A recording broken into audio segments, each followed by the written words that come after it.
Early in the morning, the sky turns dark for just 1 minute as the sun goes through a strange phenomenon. In New Zealand, Zack wakes up covered in sweat in a motel. He looks out the window and notices that the sun looks weird. Then he goes to the kitchen to drink some water and turns on the radio, but there's only static. When he returns to the bed, he notices that the clock is stuck, so he pokes it until the numbers move. He also tries calling the reception, but nobody answers. Afterward, Zack leaves in his car. He stops at the gas station to fill his tank, but when he tries to pay he can't find anybody. He goes inside the building through a back door and finds a coffee maker on the verge of burning, so he unplugs it. Next he checks the bathroom, which is locked from the inside but there's nobody in it. Zack decides to leave and finds lots of abandoned vehicles on the road. Eventually he sees a house, so he stops to knock on the door, but nobody answers here either. He then breaks the glass on a door to reach inside and unlock it so he can go in. In the kitchen he finds a broken boiler spreading water all over the place, so he shuts it down. Every room is searched yet there's nobody around, even though there's an abandoned breakfast in bed. Back on the road, Zack sees various crashed vehicles, but not the owners or the authorities. This distraction causes him to almost crash into a badly parked fuel truck, but he manages to dodge it just in time. Zack then looks inside the truck and finds the seats empty, so he tries to use the radio. Unfortunately it doesn't work either. When Zack finally makes it to the city, he also finds it empty and with vehicles randomly abandoned on the streets. He keeps looking around the area and notices some dark smoke nearby. It turns out a plane has crashed and destroyed a house. Zack looks everywhere yet he can't find a single body. Moments later he arrives at the satellite research station where he works. This place is also empty, but that doesn't stop him from sitting at a computer and trying to contact other stations around the world, to no avail.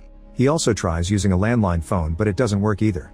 The only message he finds is a fax saying they're proceeding with Project Flashlight as scheduled. It appears some words are missing.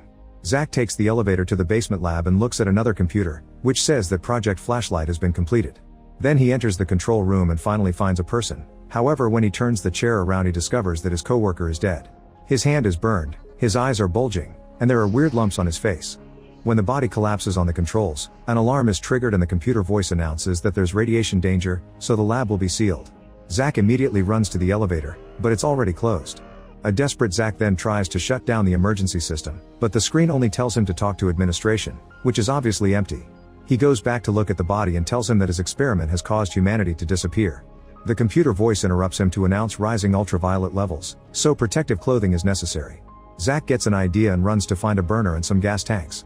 He turns the burner on and opens the gas, then he leaves them together in the bathroom before running to hide in an office. There he finds a recorder, so he listens to the latest message. His co-worker's voice explains that they've been using incomplete programs in their computers and that headquarters have been withholding information, so he refuses to work blindly.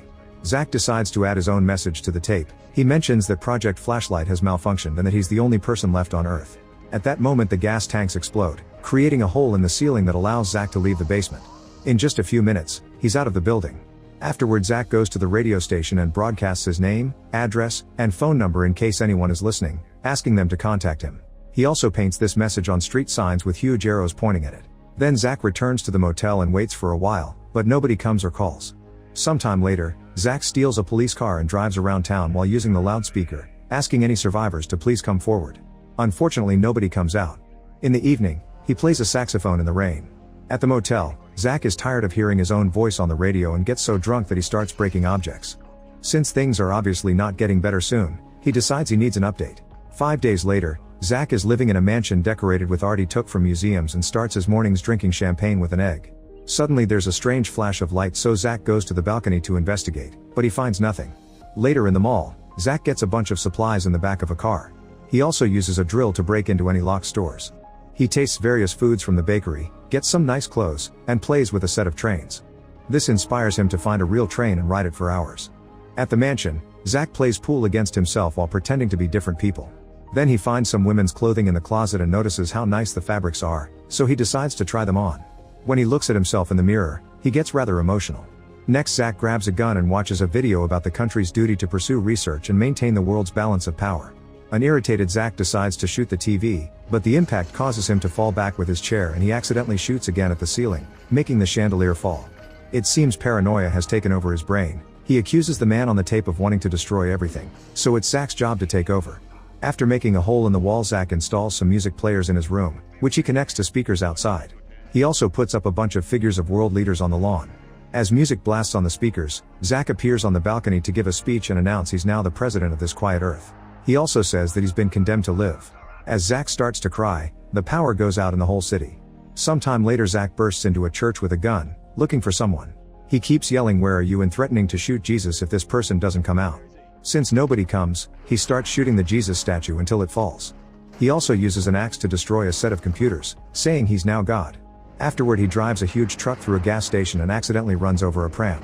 Zach immediately runs to check on it because he's afraid he may have killed a baby, but the pram is empty. While the gas station catches on fire, Zach grabs his gun and tries to self-delete, but he hears the building explode and decides not to do it. After a nice swim in the sea, Zach installs a generator to have power again. The next time he goes to town for supplies, he hears a strange noise nearby. He grabs his gun and hides in the store, but nothing happens. While driving down the road, he wonders if a car has been moved or if he's imagining things. At home, Zach connects a remote control to the mower to take care of his garden without lifting a finger. Then he uses his computer to check the radiation levels. Some numbers seem to be higher, so he tells the computer to keep an eye on them. Suddenly he hears the noise again and turns around to find Joanne pointing a gun at him. Zach puts a hand up and Joanne lowers the gun, explaining it isn't real. The relief of finally finding another human being causes them to hug. In the evening, they share a nice dinner and talk about what they've experienced since the event. Joanne says that she saw a dead baby in the hospital covered in maggots, but the child had been dead for less than 3 weeks. Zach mentions that the water goes down the hole the wrong way, so he has the feeling that they're either dead or in a different universe. The next morning they decide to go looking for more people. Zach has a hangover from drinking too much last night, so Joanne has to drive. In the middle of the road, they find the scene of a crash with a man dead in a car window. Medicine has fallen from an ambulance and a woman is dead at the door. She has a radio in her hand, which means she was trying to call for help. Joanne believes she was alive after the effect. Moments later Zach makes Joanne stop the vehicle so he can use a device to check on the sun. He asks Joanne if the sun is pulsating and she says no, so he throws his device away. In the evening, they decide to stay at a motel. During dinner they discuss the probability of finding more people. Joanne thinks there are others, they just are trapped or too afraid to leave. The following day they each take a different vehicle to cover more area and keep in touch using walkie-talkies. Joanne goes to the hospital but she can't see the dead baby anymore. Zach goes to the local university and connects the generator to the computer. Suddenly another strange light flashes and Zach senses something strange in the air. Joanne calls him to tell him she also felt something weird, then she goes to check the prison while Zach searches the library. Neither of them finds a single person. During dinner, Zach tells Joanne that Project Flashlight had been an American idea and other countries were only helping. The Americans had been experimenting with energy transmissions through a grid surrounding Earth, which would allow planes to fly without needing to refuel. Joanne calls it men playing to be God, but Zach thinks there's no proof their experiment caused this and thinks God could have done it. Joanne refuses to believe God would do this and has a breakdown, so Zach comforts her. The following morning, Zach is startled awake by the phone ringing. He picks it up only to hear Joanne pretending to be the receptionist. She brings him breakfast in bed and he accidentally spills the hot food on his lap. It seems they've spent the night together and now they're a couple. Afterward they race their cars through the city to have some fun before splitting to continue the search. Zach goes to the lake and reads some science books before recording his conclusions. He believes that the fabric of the universe has been altered and is now unstable. On his way back to town, Zach finds a huge truck blocking the street so he has to make a turn. However, he finds another street blocked by cars. He takes the only free street but drives for just 1 block before encountering another truck. When he tries to leave by moving in reverse, a new truck comes out of a building and blocks him again. Zach leaves his car to investigate but doesn't find anyone on the truck's seats. Suddenly API jumps out the back of the truck with his own gun and disarms Zach before patting him down. He also asks if he's seen anyone else, and Zach says no. At that moment Joanne tries to contact Zach, so API realizes he's been lied to and forces Zach to take him to his friend. At the park, API hides while Zach reunites with Joanne. When API realizes they aren't dangerous he comes out and drops his gun, so the three of them share a hug. The trio leaves together and doesn't stop driving until night falls, so they camp around a fire. API shares that before the incident, he had been fighting with a friend. While they punched each other, they fell into the river and the friend took the chance to overpower API, holding him underwater. As he fell unconscious, API's spirit left his body and watched the scene from above. When the effect happened, his friend disappeared and API could feel his spirit traveling toward the strange light. However, the weight of life sent him back to his body. Hearing this story makes Joanne remember that when the incident happened, she had been electrocuted by her hair dryer. After Zach remembers that the night before he had mixed alcohol with his medicine, he realizes he must have died too. The trio concludes that they survived the effect because they were dead when it happened.